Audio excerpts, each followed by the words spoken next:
சொல்ல வேண்டியதை சொல்ல வேண்டிய நேரத்தில் சொல்ல தவறினோம் என்ற குற்றத்திற்கு நாங்களும் ஆளாகக்கூடாது. வர வேண்டிய நேரத்தில் வந்து எங்களை காப்பாற்ற தவறினீர்கள் என்ற குற்றத்திற்கு நீங்களும் ஆளாக. இன்னொரு ஆளு 4 கால் பாய்ச்சலில் காத்துக்கிட்டு இருக்கிறார்.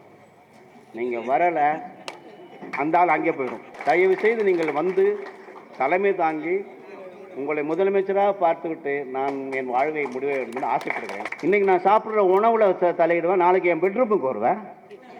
இதெல்லாம் வேணாம். இதில் நான் காண போயிடல வேணாம். நேற்று ரொம்ப வேகமாக போய் பேசுகிறாரு நரேந்திர மோடி. வார்தாவில் போய் மகாத்மா காந்தி என்ன மகாத்மா காந்தியை கொன்னவனைத்தானே கும்பிடுறீங்க.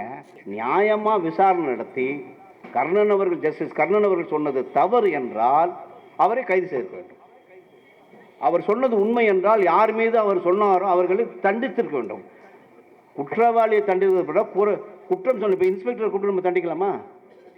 இந்த இன்ஸ்பெக்டர் வந்து எஃப்ஐஆர் போடுறாங்கிறதுக்காக குற்றவாளியை விட்டுட்டு குற்றம் சொல்கிறவரை தண்டிக்கலாமா? இங்கே வேடிக்கை என்னென்னா, ஜஸ்டிஸ் கர்ணனை பொறுத்த வரைக்கும் தி அக்யூசர் ஹாஸ் பிகம் அக்யூஸ்ட். அதான் நடந்தது. குற்றம் சொன்னவரை குற்றவாளி ஆக்கப்பட்ட நிலைமை நடந்தது. இதெல்லாம் நடந்து கொண்டிருக்கிறது. இதையெல்லாம் காப்பாற்ற வேண்டும். ரம்ஜானை கொண்டாட முடிஞ்சுதான். 16 வயசு பையன் தாய் போய் வாங்கிட்டு வாப்பா புது துணி புது சட்டையெல்லாம். தாய் என்ன அனுப்புகிறா? ரம்ஜான் கொண்டாடணும், போய் புது துணியெல்லாம் வாங்கிட்டு வாப்பா, பண்டபாத்திரம் வாங்கிட்டு வாப்பாங்க. பையனை அனுப்பிட்டு தாய் வீட்டில் உட்காந்துருக்கான். எதுக்காக? ரம்ஜானுக்கு நல்லா கொண்டாடணும். புது துணி வாங்க போன பையன் பணமாக வந்து சேர்ந்தானே. அது இந்த நாட்டில் நடந்த கொலவரம் தானே. யார் தலைமையில் இந்த ஆட்சி நடப்பதால் அவர் என்ன குஜராத்தில் 2002 செய்தாரோ அது இப்போ இந்தியா முழுக்க நடந்து கொண்டிருக்கிறது. பல்கீஸ் பானோ என்ற ஒரு பெண்மணி கர்ப்பஸ்திரி. அவருடைய 2 குழந்தைகளை மொத்தம் 8 பேரை கொண்டு விட்டார்கள். அவளுடைய 2 குழந்தை உண்டு. இன்னும் 6 பேர் எங்கே போனார்களே தெரியவில்லை. மார்ச் 3, 2002 ஒரு கர்ப்பஸ்திரியை கற்பழிக்கிறாங்க காட்டு மிராண்டிகள். இப்போ கோர்ட்டில் தீர்ப்பு வந்திருக்கிறது. அதில் இன்ஸ்பெக்டர் 2 பேரையும் டாக்டர்ஸ் 5 இன்ஸ்பெக்டரையும் 2 டாக்டர்ஸையும் கீழ்கோர்ட்டு விடுதலை பம்பாய் கோர்ட்டு கன்விக்ஷன் பண்ணிட்டேன். ஆனால் நான் என்ன கேட்குறேன் என்றால், ஒரு நிர்பயாவுக்காக கொடுத்த குரலை பல்கீஸ் பானுக்கு நாம் கொடுத்தோமா? அப்போ இந்த நாட்டில் என்ன இருக்கிறது? ஏன் பல்கீஸ் பானுக்கும் நாம் குரல் கொடுக்கவில்லை? நிர்பயாவுக்காக கொடுத்தோம் அல்லவா? ஏதோ ஒரு மூலையில் பஸ்ஸில் ஒரு குடிகாரர்கள் செய்ததுக்காக மன்மோகன் சிங் பொறுப்பு என்றால், பல்கீஸ் பானுடைய வீட்டில் கற்பழித்து அவர் சம்பந்தப்பட்ட 8 பேரை கொண்டு வந்ததற்கு நரேந்திர மோடி பொறுப்பு இல்லையா?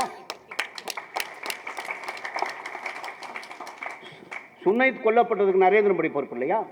ஹரியானாவை சேர்ந்த ஹோம் மினிஸ்டர் பொறுப்பு இல்லையா? இதெல்லாம் ஏன் எந்த பத்திரிகை மாட்டு இறைச்சியை பற்றி எந்த டிவியாவது டிஸ்கஸ் பண்ணுறானா? நீங்கள் சொன்ன கரெக்ட். நீ சரியான பத்திரிகாரனாக இருந்தால், நீ சரியான மீடியாவாக இருந்தால், நீ மாட்டு இறைச்சியை பற்றி டிஸ்கஸ் பண்ணணும். இன்றைக்கி நான் சாப்பிட்ற உணவில் தலையிடுவேன், நாளைக்கு என் பெட்ரூமுக்கு வருவேன். இதெல்லாம் வேணாம். இதில் நான் காண போயிடல வேணாம். இதை பார்க்குறதுக்கா நாங்கள் இந்த இந்திய நாட்டில் பிறந்தோம்? நேற்று ரொம்ப வேகமாக போய் பேசுகிறாரு நரேந்திர மோடி.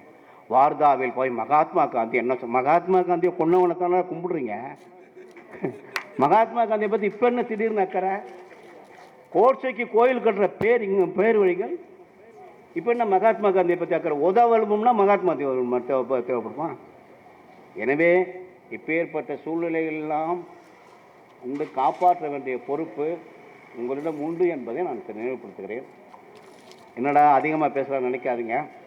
சொல்ல வேண்டியதை சொல்ல வேண்டிய நேரத்தில் சொல்ல தவறினால் அந்த குற்றத்துக்கு நாங்கள் ஆளாகும். எனவே நீங்களும் வர வேண்டிய நேரத்தில் வர தவறினால் இந்த மக்களை காப்பாற்ற தவறிய குற்றத்துக்கும் நீங்கள் ஆளாக. எனவே நீங்கள் தயவு செய்து மன்றாடி கேட்டோம். இது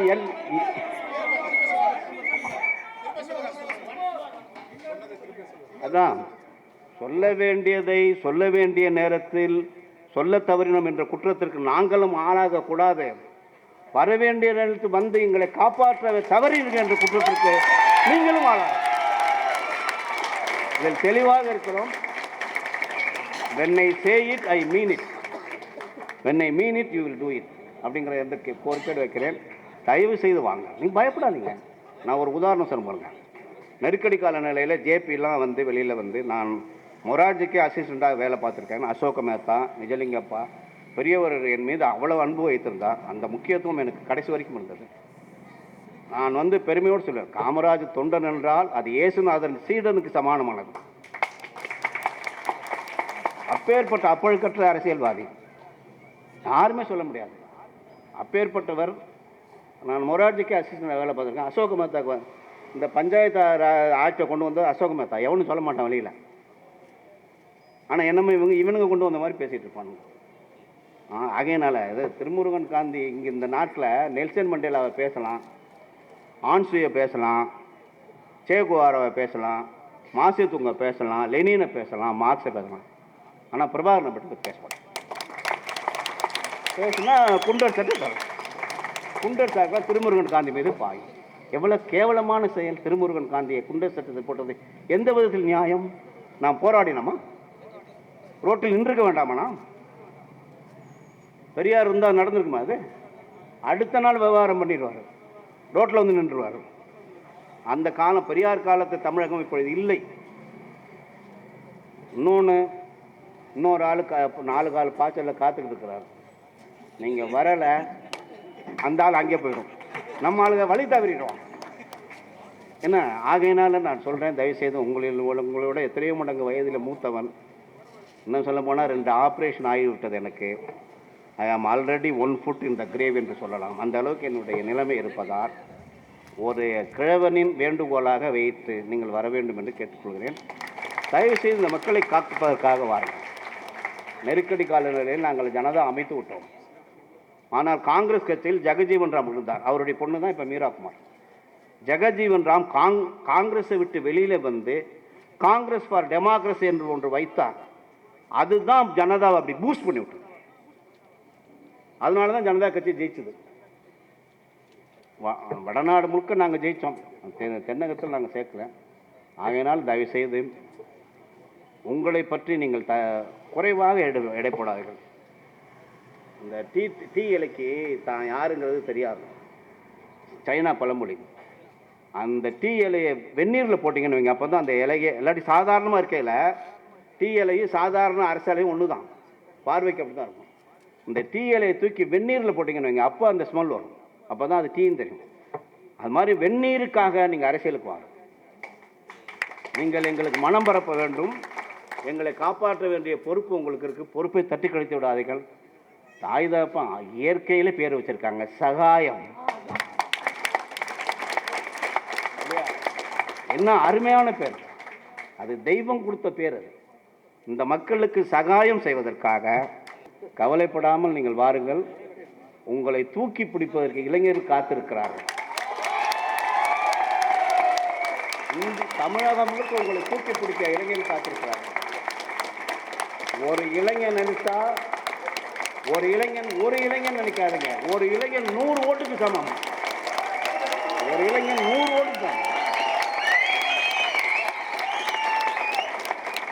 சில பேர் சொல்லுவான் 1.5 கோடி பேர் எங்காட்டா இருக்காங்க. 1.5 கோடி ஒரு இளைஞன் நம்மள்கிட்ட இருக்கிற இளைஞன் சம 100 இளைஞனுக்கு சமம். சில பேர் 1.5 கோடி சொல்லுவான். 1000 பன்னிக்குட்டி இருந்தாலும் ஒரு சிங்கக்குட்டிக்கு நிற்கிறாங்க. ஆகையினால நீங்க தயவு செய்து வாங்க.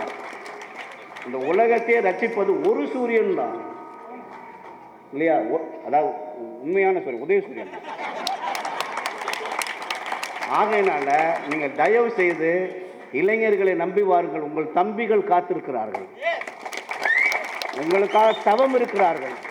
தயவு செய்து நீங்கள் வந்து தலைமை தாங்கி உங்களை முதலமைச்சராக பார்த்துக்கிட்டு நான் என் வாழ்வை முடிவை வேண்டும் என்று ஆசைப்படுகிறேன்.